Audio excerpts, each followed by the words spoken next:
Hi, and welcome to our sermon for this week of Easter. We are reading John chapter 14. We've got our reading video, so if you want to go and listen to the passage, you can. I'm really just going to focus on the first three verses of this passage. There's a lot there, and so we're going to dive straight in. Now, the first thing you need to know about this part of John, I think it's 13 all the way through to the crucifixion. You've got this massive section in John where Jesus is teaching his disciples, and if you think about it, he's training them. He's preparing them to represent him as they go out, because in fact, they're going to go from being disciples to being apostles. So they're going to be sent out, and he's preparing them in this talk. And in our little section that I want to talk about today, we hear him saying something that's so important. And he says, don't let your hearts be troubled. Don't let your hearts be troubled. Now, why does he say that? Well, he says it, first of all, because he knows one thing is for absolutely certain, and that is trouble is coming. Trouble is on its way, but when they encounter trouble, which is inevitable, he doesn't want their hearts to be troubled. He doesn't want them to be rocked, to feel like they don't have anywhere to go. And so he's going to give them something in this passage. He's going to give them something that's going to keep them, hold them, have them stand fast, as it were, during those moments of trouble. And as we talk about that, I want us to look at three kind of topics, and we've managed to be able to find three with the same first letter. Woohoo! Alliteration rules. So we're going to talk about the topic of home, of heaven, and we're going to talk about hell. So let's start off with the idea of home. He says here in our passage, and he asks it, he says it, but through a rhetorical question. He's saying, basically saying, I'm going to go and prepare a place for you. Now, when he says that he's going to prepare a place for them, he's going to prepare a place for them in the place where they're going and where they truly belong. He is going to prepare a home for them. And home is the place where he's taking them. And I want to think a little bit about that idea. If you've seen the movie Up, it's a great film. It's a Disney film. And in that movie, you have this old man who owns a home in the middle of a city. And these companies, these developers, want to take the home and be able to sort of build their building there. And the old guy just absolutely refuses to give up his home. And when he realizes it's all over, there's this wonderful thing with the balloons, and off he goes. And he realizes he's going to have to leave anyway, but he's not going to leave his home, and so he actually finds a way to get the home to fly away with him, because that home just means so much. And if you go to actual sort of real life developers, they'll tell you this happens time and time and time again. People don't want to give up their homes because that home is so much more than a building. It's so much more than just this sort of where I sleep and where I sit and where I eat. It means so much more to them. Interestingly enough, this has happened recently in the church. So next to the church building, we have the American House, which is sort of still all there made out of wood. But on the other side of the church building, there's a really old rundown place. And the guy that lives in there is a guy called Chaim. And Chaim has essentially lived in squalor in that building. It's not great, and he's handicapped, so it's got more problems. But a friend of his, David, has been able to slowly, over time, eventually convince Chaim to go and find somewhere else to live so that he can remodel and rework that place. And as we speak, he's actually working to bring that place to where it used to be.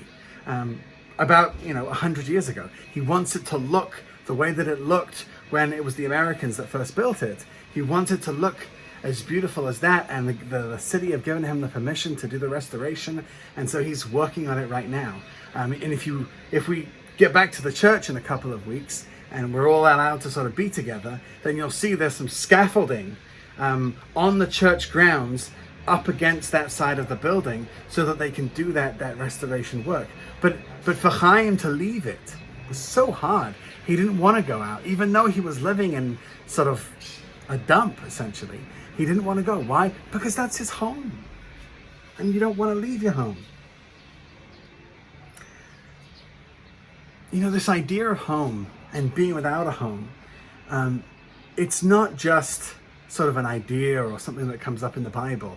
It's, you know, psychologists actually see this as a really serious issue. Homelessness doesn't only damage people because of, you know, the exposure to the elements or the things that might happen out there on the street.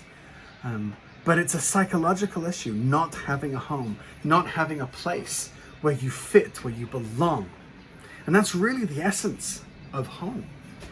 It's not the building, it's this idea that there's a place where I'm comfortable, where I can fit. I remember as a teenager, sort of going through that phase with my family. And I mean, I had a home, but there were issues at home with my dad and my mom. And so I remember finally getting to this place where I had a bunch of friends, and they were really good friends. And the first thing that I thought when I would be sitting with them, having fun, feeling comfortable, feeling connected, is that these people are actually, and the answer is, my family. I felt like they were my family. Why? Because all of us, when we feel comfortable, when we feel like we fit, when we feel like we connect, that feels like family. That's why sometimes Emmanuel, for many people, has become a place where they experience family, because in many cases people come from abroad, and, you know, Israel's a bit strange and this is a bit weird and I don't speak Hebrew, and then they come to a place where people speak their language, or things are familiar. There are sermons and there's worship songs and there's things, and so we feel automatically like family. And then deeper still, when we encounter people and we recognize the presence of God in others, we feel like family. That is what home is all about. It's a place where I don't need to adopt a role. I don't need to pretend to be someone. And it doesn't mean that churches are full of people that aren't pretending to be something. Of course they are, but it shouldn't be, because that's what home should be like. But then we remember, in all of this conversation about home, that Jesus is speaking to the apostles. These are people who he is going to send out. He is going to be sending them out to wander. And that's what all of these guys did. They wandered and they spoke, and they never had a home. They never had a place to stop, because their job, their calling, was to go from place to place and to bring the gospel every place that they went to. These were the apostles, and all of them, except for one, the guy who's writing the gospel, John, all of the others died a terrible and horrible death. And so why did he say this to them? Was he taunting them? No, it's quite the opposite.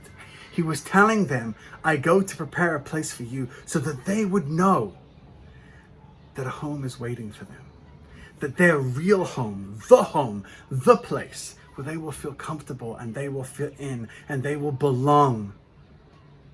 The place where they don't have to squirm or do something to fit. That place is going to be ready for them. And Jesus assures them of that. It's not a if you and then yet. No. Right from that moment, he says, your place is secure. Your home is waiting. You have this task, you have this calling, but your home is there. And when your calling is done, when your road is at its end, that's what you're coming to. And it was this, and we see it in their lives. This knowledge of heaven, this knowledge of this home with God, kept them. and it kept them and it saw them through their whole lives, no matter how difficult, no matter how terrible. It kept them through and saw them all the way through to martyrdom in most cases. When you're in the church, by the way, on the bottom level, those little windows, it can feel a little dark, but when we think about it in this context, all those little windows picture the different ways that the apostles, they represent the lives of the apostles or the ways that they were martyred. And all of those little windows, they don't have to represent, or they shouldn't really represent, sort of the finality or horror of death, but they represent that all of these guys knew that they had a home, and they knew that it was secure, and they knew that it was waiting for them. And so he says, don't let your hearts be troubled. I'm going to go and prepare a place for you. Now, what place is he preparing? He says in the text, in my Father's house.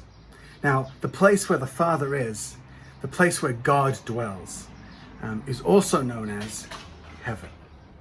That's the place that he has prepared for us. He is preparing for us. And the idea is not heaven as we might sort of like, we might sometimes picture it. So people, when we think of heaven sometimes, we use the metaphors, the imagery of the ancient world that we find in the Bible. We see thrones and we see singing and we see angels and cherubim and cherubim and seraphim, and we see all these sorts of things, and it's sort of very kind of cryptic and mystical, and harps and little babies with wings. So all of those things, but that's not what defines heaven. What defines heaven is love.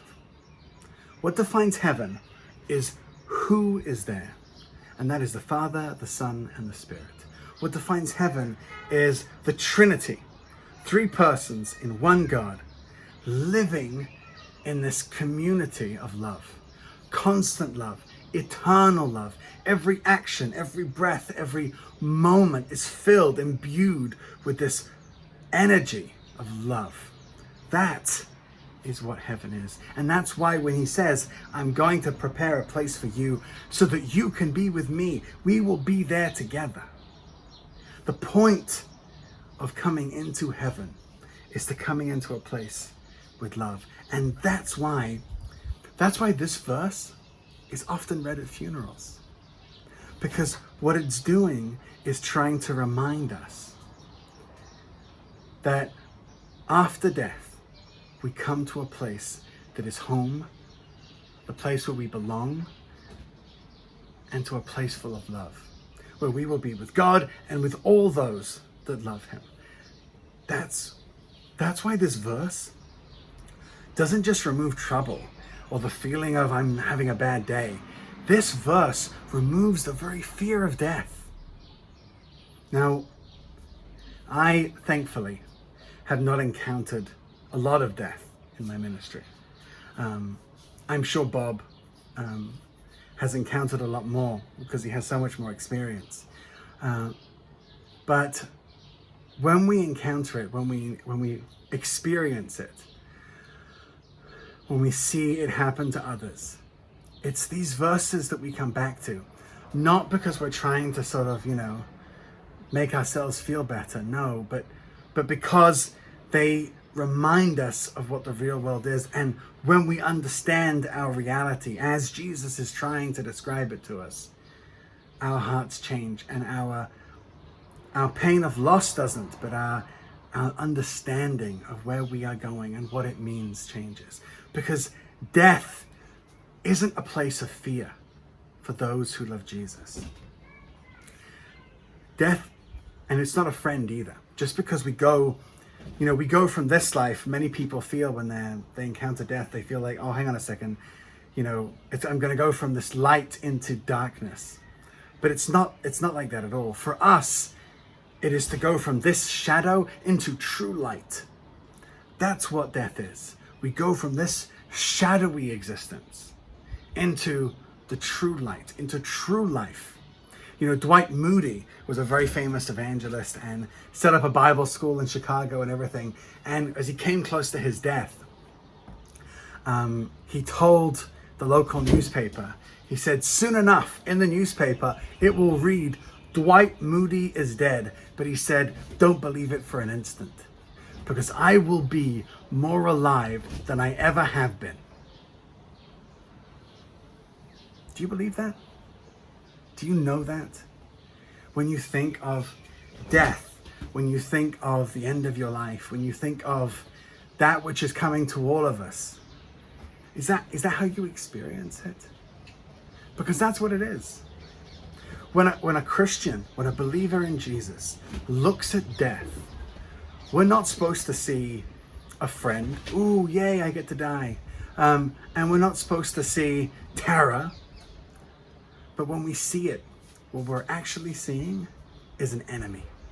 An enemy who is coming, but an enemy that we can turn to, and in the words of Paul, turn back to them and say, where is your sting, O death? Where is your sting?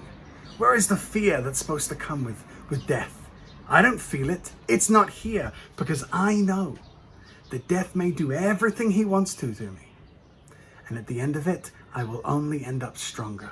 I will only end up greater. I will only end happier and more loved than ever before. That is death for the Christian. That is what we should be feeling. That is what we should be seeing. And so he speaks to the disciples and he says, I am going to prepare a place for you in the Father's house, so that's where you can be with me. And so when you are experiencing trouble, when you're experiencing fear and terror and enemies all around, remember that even the greatest enemy, death, holds no power. But he will only, after he takes everything from you, deliver you to the place where you will be more happy. And in the end, he will find his end, and death itself will die. That's what Jesus is trying to give the disciples here in this passage. So let's not imagine thrones. Let's not imagine all of those images if they don't come along with the encouragement and the knowledge that, and this is important again, not at the end of my life if I am worthy, that right now, right this second, if you trust in Jesus, there is a house, there is a home where Father, Son, and Spirit await you. And so no matter what you're going through, no matter what it looks like, that's where you belong. And that is where we will be. Now, when Jesus says, I'm going to prepare a place, most of us might think, and so a friend of mine and I were talking this week, and we were talking about old homes and new homes.